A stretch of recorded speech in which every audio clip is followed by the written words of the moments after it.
Today we start scalar triple product. First we have seen scalar product. Secondly, in the product of vectors, vector product is seen. And thirdly, and this is scalar triple product. And चौथा आहे vector triple product. So let us see this one first. And formula आहे triple म्हणजे 3 vectors are taken. 3 vectorचा product. परंतु आता इथं product कसं घ्यायचं? Product actually दोनच प्रकारचे आहे वेक्टर मध्ये. एक डॉट प्रॉडक्ट आणि एक क्रॉस प्रॉडक्ट. एक स्केलर प्रॉडक्ट आणि एक वेक्टर प्रॉडक्ट. हे दोनच मुख्य प्रकार आहेत. मग यांचं मिक्सचर बनवून हे बाकीचे प्रकार बनतात. ओके, तर या 3 वेक्टर मध्ये तुम्ही एका ठिकाणी कुठेही डॉट लावा आणि एका ठिकाणी क्रॉस लावा. This product is called scalar triple product. कुठेही लावता येते. हे बघा असंही चालते. इथं क्रॉस लावा, इथं डॉट लावा. काऊन चालते आता सांगेन मी, परंतु so this is the way. So this product is called triple product. 3चा आहे म्हणून. आणि याचा आन्सर आता स्केलर क्वांटिटी येणार. कसं काय, तर तुम्हाला कोणतेही 3 नंबर जेव्हा आपण मल्टिप्लाय करतो 17, 18, 19, तर पहिले कोणतेही दोनच करतो की नाही. इथं कोणतेही दोन नाही करताय. इथं तुम्हाला या क्रॉस वाला भाग पहिले सोडवा लागेल. इथं सोडवताना क्रॉस वाला पार्ट पहिले सोडवा लागेल कंपल्सरी. म्हणून या भागाला ब्रॅकेट लावत असतात. मग या दोघांना पहिले फाइंड करा. It gives you some vector because it is a vector product. Dot A bar is also vector. आता पहिले याला सोडवा लागेल, तर याचं काही ना काही आन्सर येईल वेक्टर क्वांटिटी. अँड हे वेक्टर आहेच. आता या दोघांचं डॉट प्रॉडक्ट घ्यायला लागेल. तर डॉट प्रॉडक्ट घेतलं म्हणजे काय उत्तर येणार आहे? Scalar quantity. सो देअरफॉर याचा जो आन्सर येईल that is a scalar product. Hence it is called scalar triple product. म्हटलं तुम्हाला दोन्ही शब्द. ट्रिपल म्हणजे 3, स्केलर म्हणजे याचा टोटल आन्सर स्केलर क्वांटिटी येते, म्हणून याला म्हणतात स्केलर ट्रिपल प्रॉडक्ट. ठीक आहे. सो जे काही आहे आन्सर आणू आपण तेव्हा समजून जाईल. सो सी नाव एक छोटीशी डेफिनेशन लिहून देतो आणि ते तुम्ही लिहून घ्या. Same thing. चला पहा. If a bar b bar are 3 non-zero vectors, then the dot product of a bar and b cross c. पहा b cross c एकाला एक समजा आणि a bar दुसरा, या दोघांचं डॉट प्रॉडक्ट म्हणजे तिघांचा प्रॉडक्ट झाला. Is called scalar triple product. Okay, it is also called box product. आणि याला असं शेप मध्ये असंही सिम्बॉल आहे. हे एक सिम्बॉल आहे आणि हे एक सिम्बॉल आहे. याला स्केलर ट्रिपल प्रॉडक्ट रीड करतात आणि याला बॉक्स प्रॉडक्ट रीड करतात. याला शेप असा बॉक्स सारखं दिला आहे म्हणून बॉक्स प्रॉडक्ट, परंतु वास्तविक एकच आहे. हे दोघही सिम्बॉल एकच आहे. It is STP.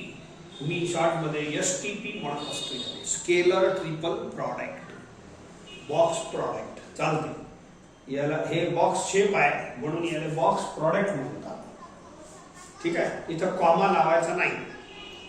कॉमा लावला म्हणजे ते आपल्या पॉइंट स्पेस मध्ये पॉइंट सारखं काम होऊन जाईल, म्हणून हे कॉमा लावू नये आणि या ब्रॅकेट असे स्क्वेअर ब्रॅकेट बनवायचं. ओके, दोघही एकच आहे.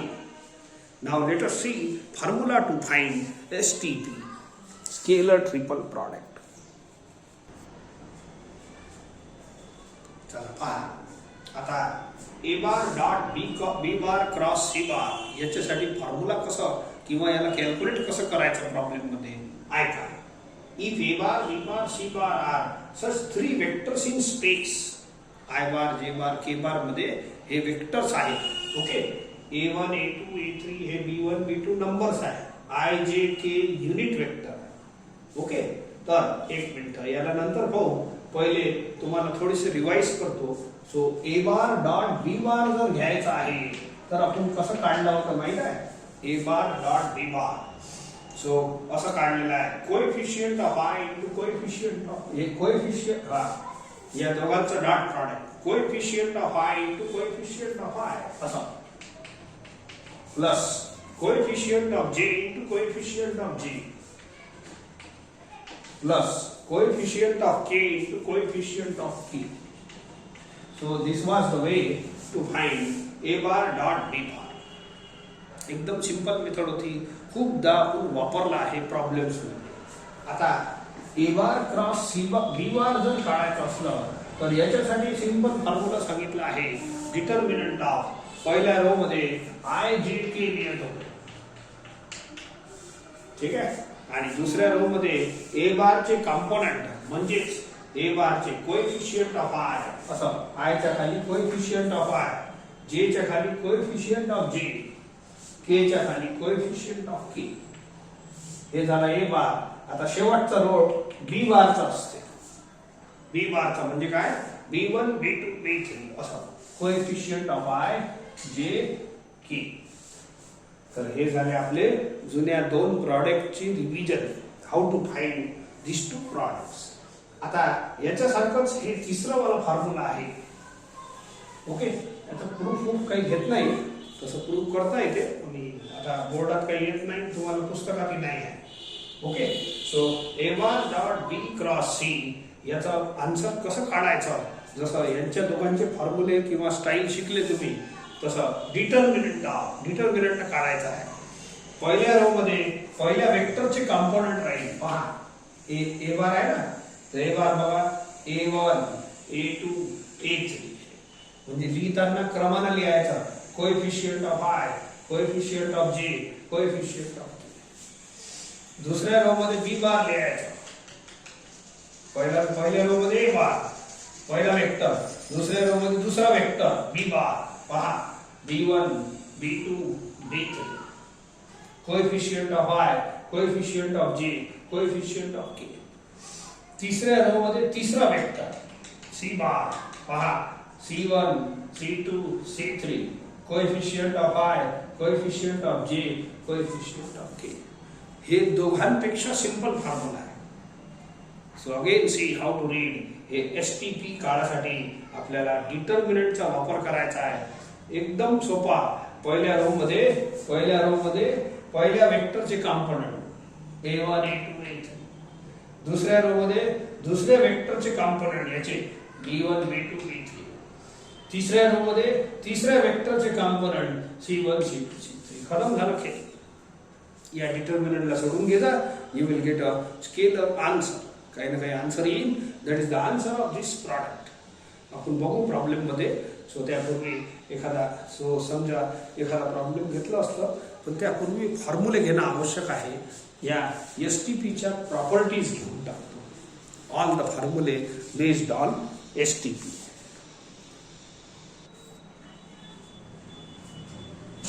पहा, if the vectors in STP are rotated in cyclic order, then the value of STP does not change, remains same. ठीक आहे, the value of STP does not change, remains same लिहिलं तर आणखीन बरं नाही. So value of STP remains same.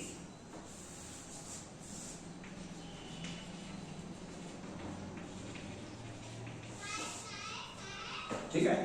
For example इकडे पहा, आपल्या एसटीपी मध्ये सध्या मी एसटीपी म्हणजे scalar triple product. If the vectors in STP हे तीन वेक्टर आहे are rotated in cyclic order. आपला सायकलचं चक्र कसं फिरते तसं या तिघांना फिरवा. सो हे या शेप मध्ये लिहितो. पहा, बोला ए बार बी बार सी बार हे असे शेप चालते आणि हे शेप चालते. तुम्हाला जे वापरायचं आहे वापरा. ठीक आहे. सो दोन्ही चालतात. ए बार बी बार सी बार आहे. याला रोटेट करा थोडस. मग बी बार सी बार ए बार लिहितो. बी bar C bar A bar rotate करत जा. मग असं चालत जाईल. बी सी ए, मग सी ए बी असं रोटेट करत जा. तर हे प्रॉपर्टी म्हणते if the vectors in STP are rotated in cyclic order, असं याच्या सायकलचा चक्र फिरवत जा, A B C, कधी A वर राहील कधी B वर राहील, B वर असलं तर B C A असं फिरत जाईल, C वर असलं तर C A B, ठीक आहे, and these all are same, remain same. If the vectors in STP are rotated in cyclic order, तर असा प्रकार आहे, तर हे value will be same, value will be same. आता सेम का आहे जर समजायची इच्छा असेल तर थोडंसं समजून घेतो, बाकी प्रूफची आपल्याला गरज नाही. थोडक्यात 2 लाईन मध्ये सांगतो, जास्त तर काही नाही प्रूफ. ओके, सो याचा फॉर्म्युला आत्ताच सांगितलं तुम्हाला, box product of A B C असं लिहा किंवा हे लिहा, एकच गोष्ट आहे. असं लिहायचं, एका ठिकाणी डॉट लावायचा, एका ठिकाणी क्रॉस लावायचं, आणि क्रॉस वाल्याला ब्रॅकेट लावा लागते. का लावा लागते हे तुम्हाला हळूहळू समजून जाईल. तो ब्रॅकेट वाला भाग सॉल्व होते. ठीक आहे, सो याचा फॉर्म्युला आता जे सांगितलं तुम्हाला डिटर्मिनंट वाला तो वापरावा लागतो. ओके, सो हे तर ठीक आहे, हे सायक्लिक ऑर्डर. थोडंसं मी फॉर्म्युला लिहून घेतो.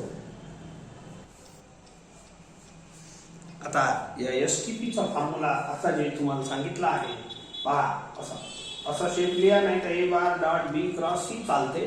तर पहिल्या रो मध्ये डिटर्मिनंट लिहायचा.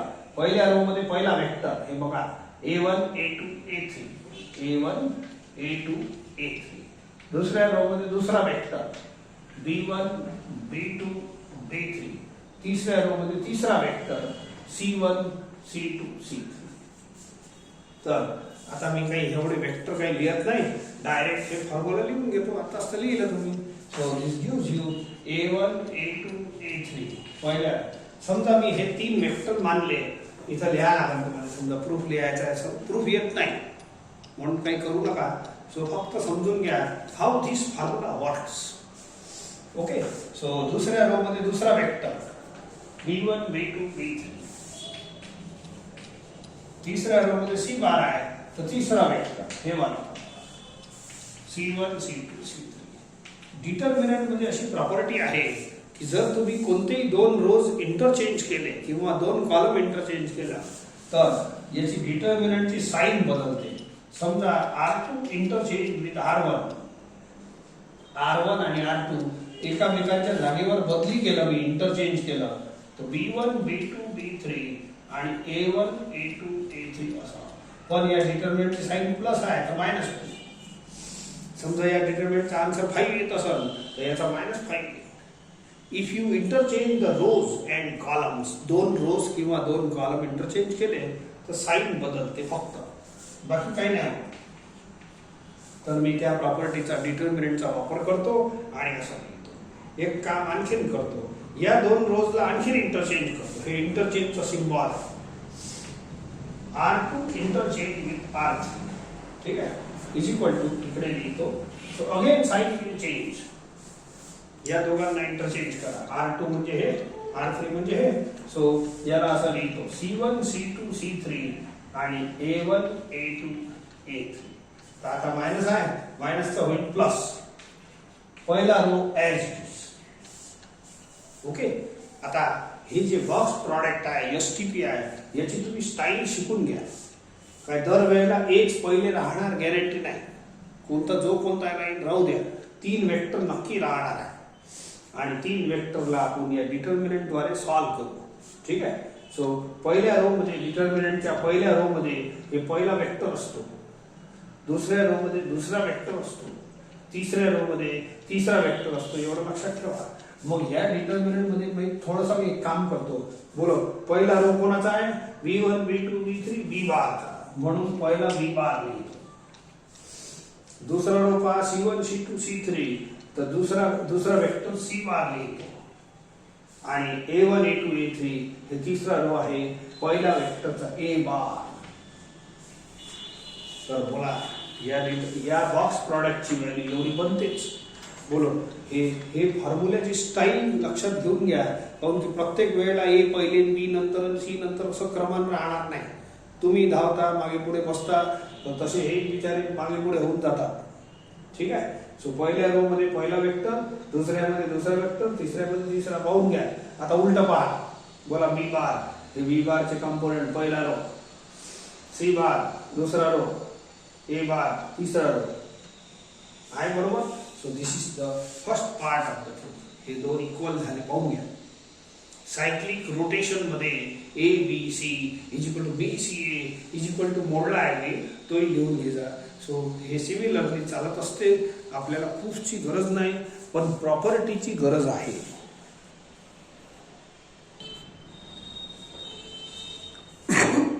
तर ही प्रॉपर्टी काय म्हणते आहे का? If the dot and cross product in STP, एक डॉट असते असं आणि एक क्रॉस असते असं. ठीक आहे. If dot and cross products in STP are interchange, इथं पहिले हे प्रॉडक्टच इंटरचेंज करायचे, वेक्टर नाही करायचे. असं ए बी सी तसंच ठेवा. क्रॉस इकडे लिहा, डॉट इकडे लिहा असं. सी हे प्रकार आहे. If dot and cross products in STP are interchange, हे प्रॉडक्टचे सिम्बॉलच आपण इंटरचेंज करतो, बाकी काही नाही करत. Then the value of STP remain same. हे दोघे सेम आहे. तुम्हाला सुरुवातीला सांगितलं आहे 3 वेक्टर मध्ये कुठेही तुम्ही डॉट लावा, एका ठिकाणी क्रॉस लावा, एका ठिकाणी क्रॉस लावा, एका ठिकाणी डॉट लावा. दिस इज द एसटीपी. काही फरक नाही पडत. थोडक्यात पहा. आणि हे जेव्हा सोडवाल तर हे भाग पहिले सोडवा, म्हणून याला ब्रॅकेट लावतात. आणि हे जर सोडवायचं असेल तर हे भाग पहिले सोडवायचे. ठीक आहे. Cross product should be solved first, म्हणून स्पेशल ब्रॅकेट्स क्रॉसला लावले जातात. So this is our formula. ठीक आहे. हे याचा फॉर्म्युला आहे. समजा आता याचा प्रूफ 2 लाईनचाच आहे. पाहून घ्या, समाधान होऊन जाते. सो आपल्या पहिल्या प्रॉपर्टीनं पहा. बाय प्रॉपर्टी फर्स्ट, बोलो, by cyclic rotation A B C is equal to C A B. Cyclic rotation आताच पाहिलं आपण. Cyclic rotation A B C is equal to C A B. ठीक आहे. सो याला असं नका लिहू, काऊन की आपल्याला डॉट क्रॉस पाहिजे. याला असं लिहा. जनरली आपण असं लिहित असतो. कोणताही एसटीपी लिहायचा आहे जनरली आपण पहिले डॉट लिहितो, मग क्रॉस लिहितो. हे ठीक आहे. परंतु जनरल पद्धत आपली एसटीपी लिहायची, एक तर हे शेप लिहा, नाही तर मग दुसरा शेप लिहायचा असेल तर ए डॉट बी क्रॉस. ठीक आहे. तर मग इथे क्रॉस लिहिला, इथे क्रॉस.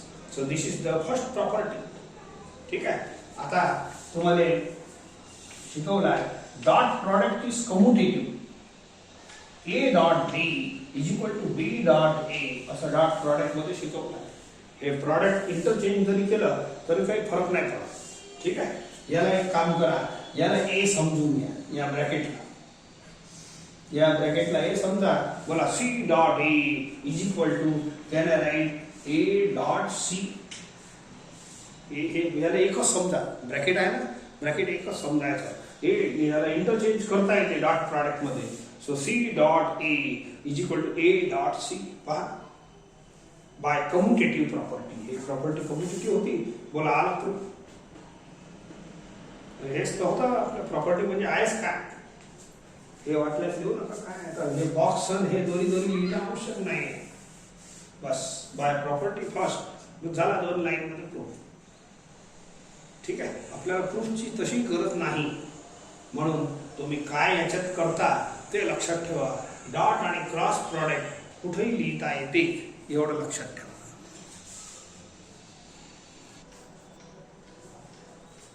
लिसन. हे प्रॉपर्टी काय म्हणते? If any 2 vectors in STP are interchanged. पहा याच्यात आता हे समजा एसटीपी आहे. कोणताही शेप लिहिता येते, हे लिहिता येते, हेही लिहिता येते, एकच आहे. ठीक आहे. मी सध्या ए लिहून टाकतो. A dot B cross C. याच्यात तुम्ही कोणतेही 2 वेक्टर्स इंटरचेंज केले समजा. म्हणजे पहिले काय प्रॉडक्टच इंटरचेंज केलं होतं. समजा मी असं लिहिलं, ए आणि सी आपसात इंटरचेंज केलं, ए आणि सी आपसात इंटरचेंज केलं, हे राहू द्या, डॉट क्रॉस तर लावाच लागला तर चालते असं. If any two vectors in STP are interchange, बोला ए आणि सी आपल्या एकामेकांच्या जागेवर बी तिथंच आहे, ए आणि सी अदल बदल केल्याने then the value of STP changes by sign. याचा साइन, याचा आन्सर समजा 5 येईल तर याचा आन्सर -5 येईल. फॉर एक्झाम्पल हे बघा, हे एक्झाम्पल आहे, हे दोन इंटरचेंज करता येते, असं काही नाही ए आणि सीच करायचं तर साइन बदलत असं हे सांगते. फॉर एक्झाम्पल याचं थोडक्यात एक प्रूफ सांगतो, A dot B cross C, बोला याची व्हॅल्यू किती आहे डिटर्मिनंट मध्ये, हे आहे ना, हे फॉर्म्युला. आता हे वेक्टर काही वारंवार लिहत नाही, एक वेळ लिहिले आहे. बोला ए बार ची व्हॅल्यू किती आहे, a1 a2. What this formula stage, पहिल्या रो मध्ये पहिला वेक्टर, दुसऱ्या रो मध्ये दुसरा वेक्टर, तिसऱ्या रो मध्ये तिसरा वेक्टर. आता वेक्टर वरती लिहिले आहे, ए बार पहिला वेक्टर घ्या, a1 a2 a3. दुसऱ्या रो मध्ये बी बार, दुसऱ्या रो मध्ये दुसरा vector b1 b2 b3. तीसऱ्या row मध्ये तीसरा c1 c2 c3. ठीक आहे. So if you want to interchange any two vectors, याच्यात कोणतेही दोन वेक्टर इंटरचेंज करतात, हे कोणतेही दोन रोज इंटरचेंज केले तर डिटर्मिनंटची प्रॉपर्टी आहे आपल्याजवळ, साइन बदलते. डिटर्मिनंट 11वीत शिकले आहे, त्याच्यात प्रॉपर्टी अशी येते, दोन रोज इंटरचेंज केलं की साइन बदलते. मी R1 आणि R3 इंटरचेंज करतो, कोणतेही करता येते असं काही नाही, तर याची साइन तुमची बदलून जाईल आणि असं बनते C1 C2 C3 A1 A2 A3. काहीच नाही, साध्या साध्या प्रॉपर्टीज आहे. हे आणि हे अदल बदल केलं, B1 B2 B3 तसंच ठेवायचं. आता हे मायनस तसंच राहील and this is answer of what is this. So बोला एक काम करा, हेच फॉर्म वापरा, चांगलं राहते. ए बी सी याच्यात दिसायला बरोबर दिसते तुम्हाला. सो ए आणि सी अदल बदल करा, इंटरचेंज, बी तिथंच राहते. ठीक आहे. यूज दिस सिम्बॉल, हे थोडं कन्व्हिनियंट वाटते. ओके. आता हे डिटर्मिनंट कशाची व्हॅल्यू आहे ऐका. बोला हे फॉर्म्युला कशाचा आहे, एसटीपी. पहिल्या रो मध्ये पहिला वेक्टर, दुसऱ्या रो मध्ये दुसरा वेक्टर, तिसऱ्या मध्ये तिसरा. बोला पहिला रो कोणाचा आहे, C1 C2 C3 C बार पहिला वेक्टर. दुसरा रो आहे B बारचा, B1 B2 B3. तिसरा रो A1 A2 A3, तर हे आहे A बारचा. तर दिस इज आन्सर ऑफ दिस. याचा जो आन्सर बनते या फॉर्म्युल्याना, या एसटीपीचा जो आन्सर एवढा बनते. सो देअरफॉर पहा आपला आन्सर आला की नाही, A B C is equal to -C A B. Okay. प्रूफची गरज नाही, फक्त अंडरस्टँडिंगसाठी थोडं थोडं पाहत जा.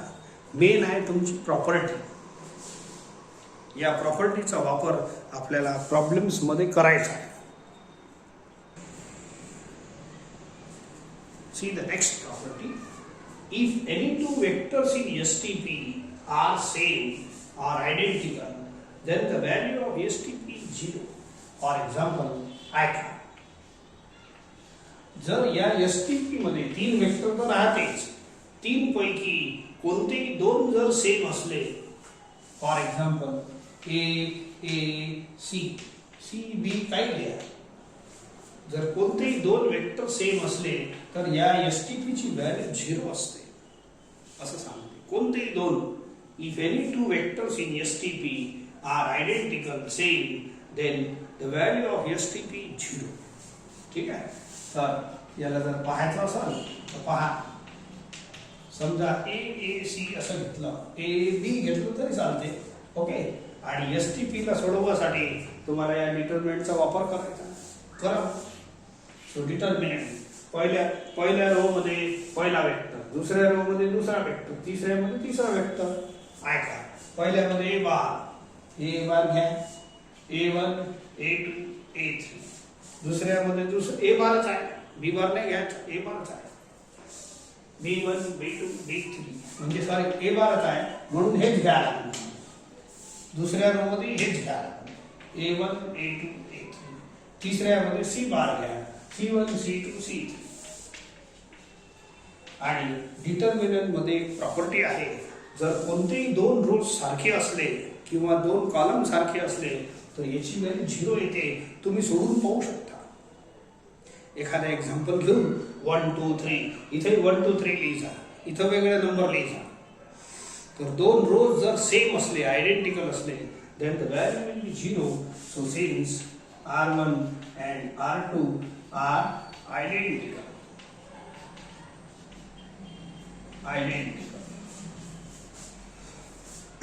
ठीक आहे, इथं आयडेंटिकल चांगला शब्द आहे. If any two vectors in STP are same or identical, then the value of STP is 0. हे पटकीने आन्सर लिहिता येते, प्रूफची बिलकुल गरज नाही, पण सांगत आहे तुम्ही हे डिटर्मिनंट सोडून पाहून घ्या, आन्सर 0च येते. असं नंबर मध्ये पहा तर थोडंसं सॅटिस्फॅक्शन होते.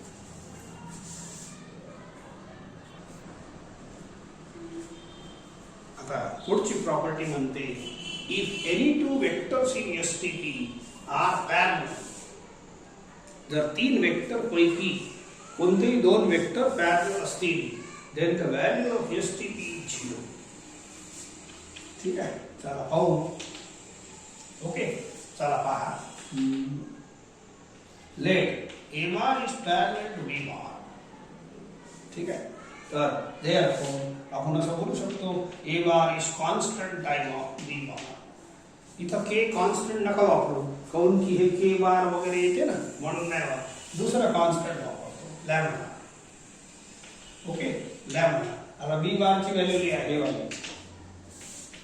B1I plus B2J plus B3K.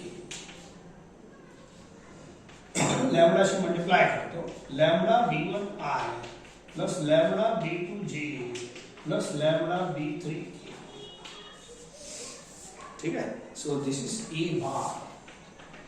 आता मी STP घेतो आणि ते 0 येते का पाहतो. Box product of A B C is equal to. ठीक आहे, चला बोलो.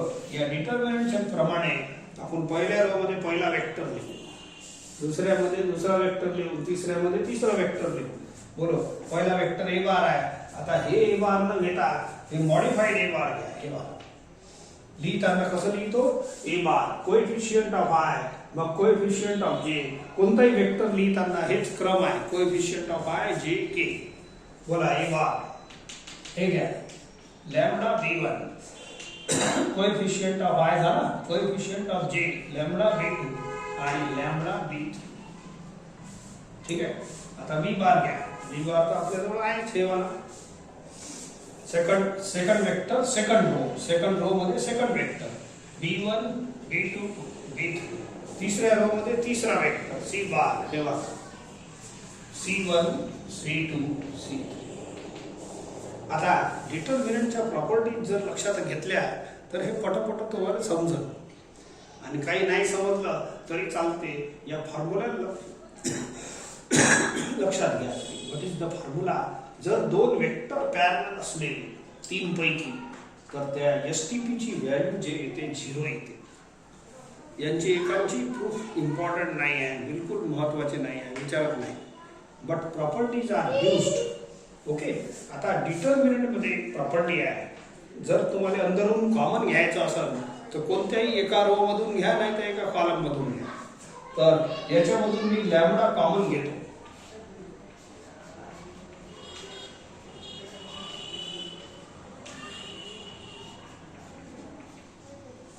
पहा, डिटर्मिनंट आणि मॅट्रिक्स मध्ये काय फरक चालते.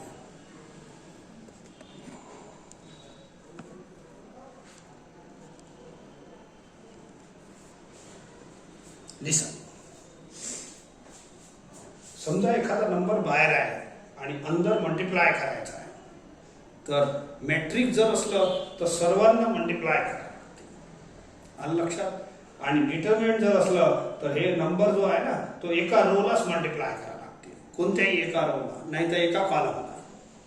हे दोघांमध्ये फरक आहे. तसंच उलट कॉमन घ्यायचं आहे तर मॅट्रिक्स मध्ये कॉमन घ्यायचं आहे तर सगळ्या नंबर मधून बाहेर घ्या लागते कॉमन, पण याच्यात एका रो मधूनच घ्या लागते. आणि आता हे दोन रोज आयडेंटिकल झाले, सेम झाले, म्हणून या डिटर्मिनंटची व्हॅल्यू 0 येईल. Since R1 and R2 R डिटर्मिनंटची खूप मस्त प्रॉपर्टी आहे ही. जर दोन रोज सेम असले तर व्हॅल्यू बिलकुल बिंदास 0 लिहा. बोला STP 0 आला की नाही. If any two vectors in STP are parallel then the value of STP 0 असं 0 येते. It is very simple. Proof तर खूपच सिम्पल आहे, पण जरी समजलं नसन तरी तुम्ही याले यू निग्लेक्ट द प्रूफ.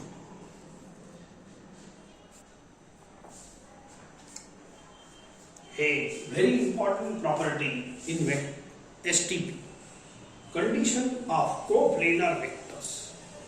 ठीक आहे. सो तिन्ही प्रॉडक्ट मध्ये एक एक प्रॉपर्टी इम्पॉर्टंट आहे, लक्षात घ्या.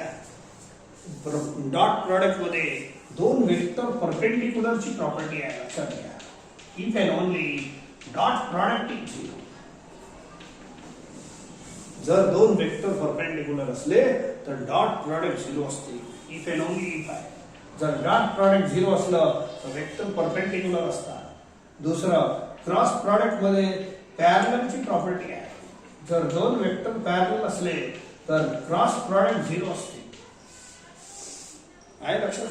आणि STP मध्ये तीन वेक्टर जर कोप्लेनर असले तर त्यांचा बॉक्स प्रॉडक्ट 0 असते. 3 वेक्टर्स आर कोप्लेनर. कोप्लेनरचा अर्थ काय? एका कागदावर हे बार, A bar, B bar, C बार. जर तीन वेक्टर एकाच कागदावर असले याला म्हणतात coplanar. If 3 vectors are coplanar then the box product is 0. It is very important property. उलटा जर बॉक्स प्रॉडक्ट जर 0 असलं then the 3 vectors are coplanar. थोडक्यात प्रूफ पाहून घेऊ. तुम्हाला प्रॉपर्टी म्हणून एवढंच लक्षात ठेवायचं आहे. थोडक्यात प्रूफ सांगतो. हे दोन पार्ट मध्ये आहे, पण एकच पार्ट सांगतो. जर A bar, B bar, C bar coplanar असले, if A bar, B bar, C bar are coplanar, हे गिवन घेतो. ठीक आहे. then we have to show that box product is 0. if म्हणजे हे गिवन घेतो. ठीक आहे. फर्स्ट पार्ट मध्ये हे गिवन टाकतो, उलट करता येते. आता कोप्लेनर मध्ये मी याची डिझाइन बनवून देतो. पहा, समजा हे वेक्टर B बार आहे, हे C बार. एकाच कागदावर 3 वेक्टर बनवून घ्या. हे A बार कुठेही बनवा. Suppose this is one paper आणि याच्यावर बोला हे 3 कसे आहे? कोप्लेनर. आता तुम्ही क्रॉस प्रॉडक्ट मध्ये बघितलं असाल, क्रॉस प्रॉडक्टच्या प्रॉपर्टीज सांगितल्या आहे तुम्हाला. क्रॉस प्रॉडक्ट मध्ये A cross B is a vector. असं एक N बार नावाचा वेक्टर होतो, माहित असेल. N bar is a unit vector perpendicular to A bar and B bar both. तर N bar सारखंच आपलं A क्रॉस B असतो. एक थोडक्यात एका मिनिटात सांगतो. Suppose A and B are 2 vectors असं सांगितलं होतं. तर N bar is a vector, unit vector perpendicular to both A bar and B bar असं सांगितलं आहे. ठीक आहे. असं परपेंडिक्युलर राहते. आणि A cross B is also vector. हे वेक्टर क्वांटिटी आहे. हे थोडं मोठं घेतो. हे असं सांगितलं. हे N बार असं राहते perpendicular to A and B. आणि याला A क्रॉस B समजा, या चॉकला N बार समजा, अँड हे पेन असंच राहते. It is also perpendicular to A and B. समजले का? N बार ची डायरेक्शन आणि याची डायरेक्शन सेम असते. A क्रॉस B ची डेफिनेशन पाहून घ्या. एक खूप दिवस नाही झाले. ठीक आहे. याची डायरेक्शन अशी बाहेर असते perpendicular to A and B. आणि हे A क्रॉस B समजा तर याची डायरेक्शन एक A आणि B ला परपेंडिक्युलर असते. म्हणजेच ए बार क्रॉस हे एन बार आहे आणि हे cross B both are perpendicular to A and B bar. तर मी असं बोलू शकतो याचा तीनही वेक्टर एका पेपरवर आहे. Can I say B cross C is perpendicular to, this is suppose B cross C, it is perpendicular to both B and C. असं A cross B is a vector perpendicular to A bar and B bar. A bar and B bar. तर B cross C हे वाला जो vector आहे ना, हे काढताना असं काढलं पण आहे तो असं. B cross C is a vector perpendicular to B and C. आहे बरोबर? And B cross C याला परपेंडिक्युलर आहे. मग हे जे पेन आहे हे आहे तुमचं B cross C. It is perpendicular to both B and C. मला सांगा हे पेन फक्त बी आणि सी लेस परपेंडिक्युलर आहे की पुऱ्या कागदाने परपेंडिक्युलर आहे? या पुऱ्या it is perpendicular to the complete plane of B and C. समजले? तर हे पुऱ्या प्लेनला परपेंडिक्युलर आहे असं. म्हणून या प्लेन मध्ये असणाऱ्या सर्व जेवढे वेक्टर असेल सर्वांना परपेंडिक्युलर आहे. म्हणून हे पेन ए बार ला परपेंडिक्युलर आहे. सो हे B cross C is perpendicular to A bar. आणि डॉट प्रॉडक्टच्या डेफिनेशन प्रमाणे दोन वेक्टर जर परपेंडिक्युलर असले तर यांचा डॉट प्रॉडक्ट किती राहील? आय कॅन राईट असंही लिहिता येते, हे दोन्ही परपेंडिक्युलर आहे. आता दोन परपेंडिक्युलर वेक्टरचा डॉट प्रॉडक्ट आताच सांगितलं तुम्हाला, if the two vectors are perpendicular their dot product is 0. तर या दोघांचा डॉट प्रॉडक्ट 0 होऊन जाईल. That's all. बोला if three vectors are coplanar, हे झाला coplanar मी घेतला होता, then the box product is 0. बोला हेच काय बॉक्स प्रॉडक्ट. तुम्हाला प्रूफ करायची गरज नाही म्हणून एवढं मोठं काही भारी भरकम प्रूफ करू नका. You write simple properties. या जेवढ्या प्रॉपर्टी सांगितल्या ते फक्त लिहून घ्या. फक्त आपल्या माइंड मध्ये किंतु परंतु नसावा म्हणून हे सर्व प्रूफ सांगितले. ठीक आहे? So take the next.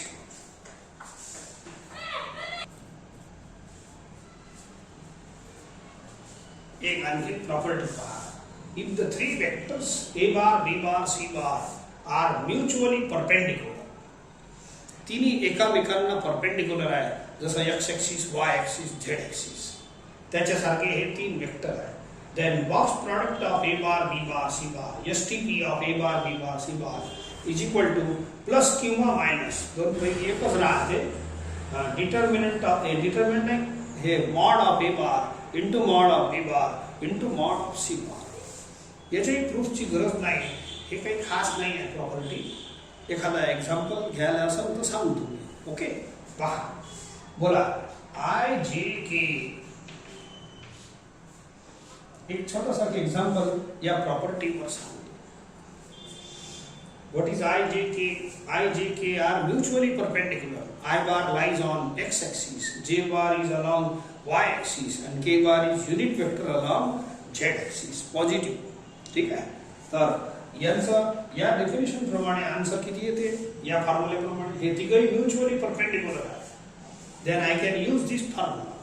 Okay plus किंवा मायनस दोन पैकी एक असते. Mod of I bar into mod of J bar into mod of K bar. ठीक आहे? प्लस मायनस बोला mod I. These are three unit vectors म्हणून यांचे आन्सर 1 असतात. युनिट वेक्टरचा मॅग्निट्यूड 1 असते. हेन्स इट इज प्लस किंवा मायनस 1. दोन्ही नाही आन्सर. आणखी पहा याला मी सिम्प्लिफाय करून सुद्धा सांगतो तुम्हाला. बोला I bar dot J cross K. The same box product is written like this also. हेच बॉक्स प्रॉडक्ट आहे. बोला याचा आन्सर लिहितो. आता मी तुम्हाला याची या मेथडने सॉल्व करू. हे सेम थिंग आहे हे वाला आणि हे वाला. ओके जे क्रॉस के तुम्हाला प्रॉपर्टीज ऑफ क्रॉस प्रॉडक्ट मध्ये पहा. I cross J is equal to K. J cross K is equal to I. हे जे क्रॉस के आहे ना हे आय बनते. I cross J is equal to K. J cross K is equal to I. Properties of cross product मध्ये जाऊन पहा. असं काही ओरल नाही होत. So J cross K is equal to I असा फॉर्म्युला आहे. तर जे क्रॉस केच्या या भागात क्रॉस प्रॉडक्ट पहिले सोडवा लागते, म्हणून मी याचा आन्सर पहिले लिहिला. ओके.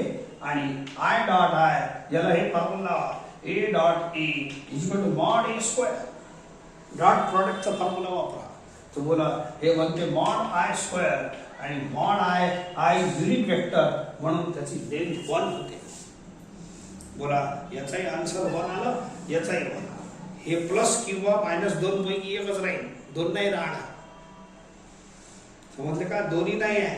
सो देअरफॉर होते तर तिथं दोन्ही आले नाही, एकच येणार आहे 2 पैकी. हे प्लस किंवा मायनस वर्क करते ॲट अ टाइम. हेच जर इथं मी निगेटिव्ह आय घेतलं असतं तर -1 आलं असतं, म्हणजे निगेटिव्ह एक्स ॲक्सिस वरचं आहे. ठीक आहे. हे तिन्ही positive x axis, Y axis, Z axis वरचे आहे. ओके. एखादा निगेटिव्ह एक्स ॲक्सिसचं घेतलं तर हे -1 आन्सर येते.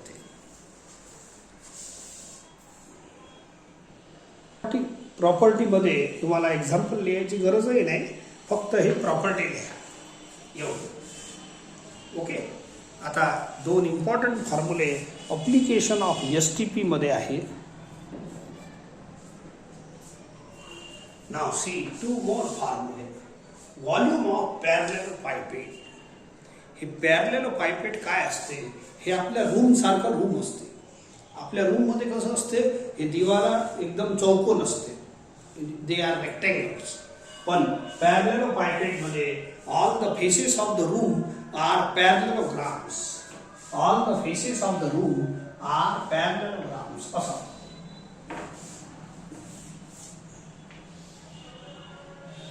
हे असं असतं.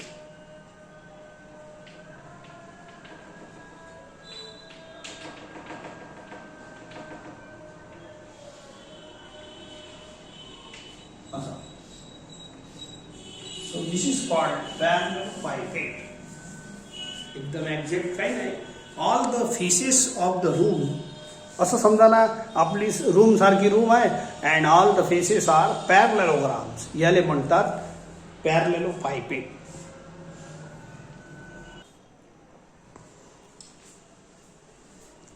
याच्या व्हॉल्यूमचा फॉर्म्युला मोठा सिंपल आहे. I bar. If A bar, B bar, C bar are coterminous edges of a parallelepiped, then volume of the parallelepiped is equal to box product of A bar, B bar, C bar. आता A bar, B bar, C bar कोण आहे? कोटर्मिनस edges. कोटर्मिनस म्हणजे ऍडजेसेंट, एकाच point पासून सुरू होणार आहे. For example समजा हे आले ए बार मानतो, याले बी बार मानतो आणि याले सी बार मानतो. बोला एकाच पॉइंट पासून सुरू झाले की नाही? ऍडजेसंट साइड्स कशा असतात? कोणत्याही समजा एखादा पॅरलेलोग्राम आहे, याच्यात ऍडजेसंट साइड्स कोणताही स्क्वेअर घ्या, these are called adjacent sides.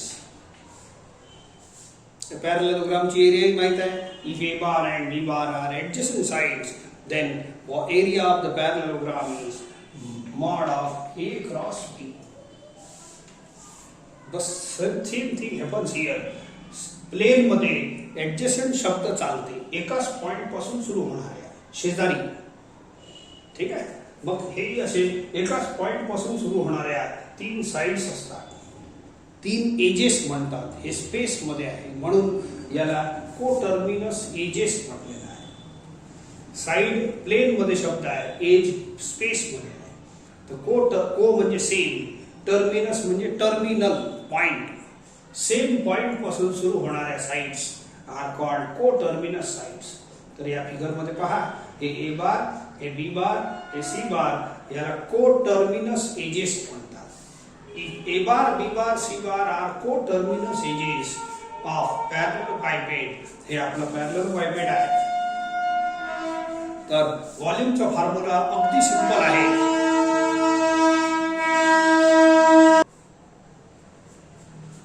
So व्हॉल्यूमचा फॉर्म्युला खूप सिंपल आहे, एका झटक्यातच लक्षात राहते.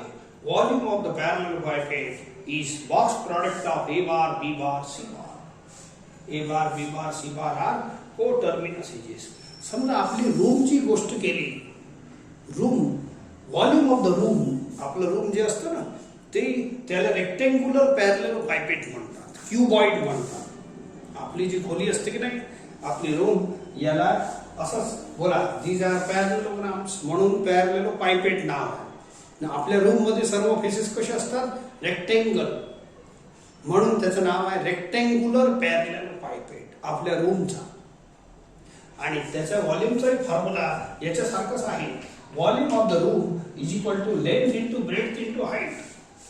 लक्षात असेल तर त्याला क्युबॉइड म्हणतात, आपल्या खोलीला क्युबॉइड म्हणतात. असं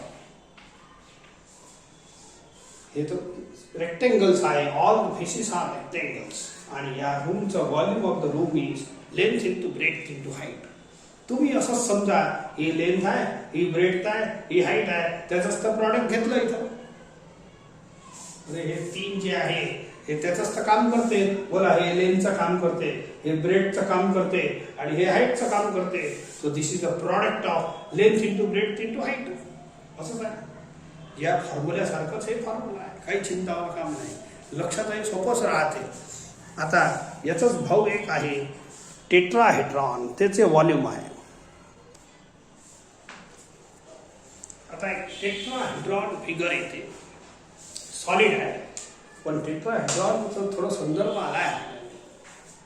if A bar, B bar, C bar, D bar are 4 sides of the tetrahedron.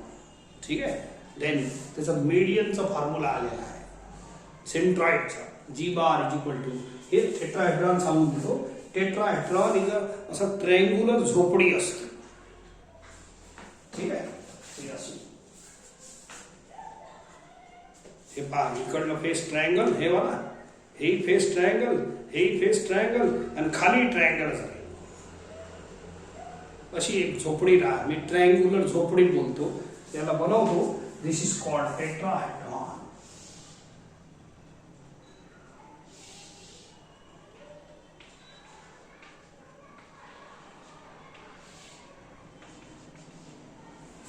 हे अशी ट्रायंग्युलर झोपडी. ओके, सो आता जसं सांगितलं फिगर, सो हे 4 वर्टेक्स असतात याचे. If the points are A bar, B bar, A B C D जर पॉइंट्स असले आणि यांचे position vector A bar, B bar, C bar, D bar घेतले तर त्याचं सेंट्रॉइडचा फॉर्म्युला झाला आहे आपला, सेंट्रॉइड ऑफ टेट्राहेड्रॉन. त्याच्यावर छोटेसे 1-2 प्रॉब्लेमही झाले आहेत. सेंट्रॉइड अंदर राहते.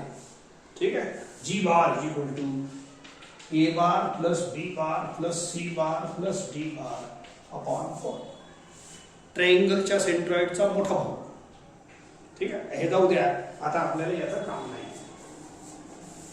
याचं काम नाही, पण संदर्भ सांगितलं. ओके, आता टेट्राहेड्रॉनची व्हॉल्यूम काढायची आहे. If A bar, B bar, C bar are coterminous edges. Coterminous edges आता समजून दिलं तुम्हाला. They are adjacent sides of this solid. Adjacent side म्हणजे काय, याला ए बार बोलतो, याला बी बार बोलतो, याला सी बार बोलतो. एकाच पॉइंट पासून चालू होणाऱ्या साइड्स. बोला, एकाच पॉइंट, त्याला कोटर्मिनस म्हणतात. को म्हणजे सेम पॉइंट पासून सुरू होणाऱ्या sides. these are coterminous sides, coterminous edges. If a bar, b bar, c bar are coterminous edges of tetrahedron, then volume of the tetrahedron is 1/6 box product of a bar, b bar, c bar. ठीक आहे, 1/6 हे formula आहे. फक्त box product तर तसंही लक्षात राहतेच, फक्त 1/6 एक्स्ट्रा लक्षात ठेवा. मागच्या फॉर्म्युल्यामध्ये 1/6 नव्हतं. ए bar, B bar, C bar are coterminous edges, हे असे असतात. तसे त्यांची प्रूफही आहे, पण खूप मोठे मोठे आहे. तर सध्या आपण प्रूफ ड्रॉप करू, जेवढं मोठं महत्वाचा कामाचा आहे ते घेतो. ठीक आहे, so if A bar, B bar, C bar are coterminous edges, अशा एजेस असतात. हे वरूनही घेता येते 3, पण एकाच पॉइंट पासून सुरू करतात असं. ठीक आहे, so these are coterminous edges. Then volume of tetrahedron 1/6 box product of ABC किंवा STP of ABC. एकदम सिंपल फॉर्म्युले आहे, याच्यावर आपण बढिया प्रॉब्लेम्स करू शकतो.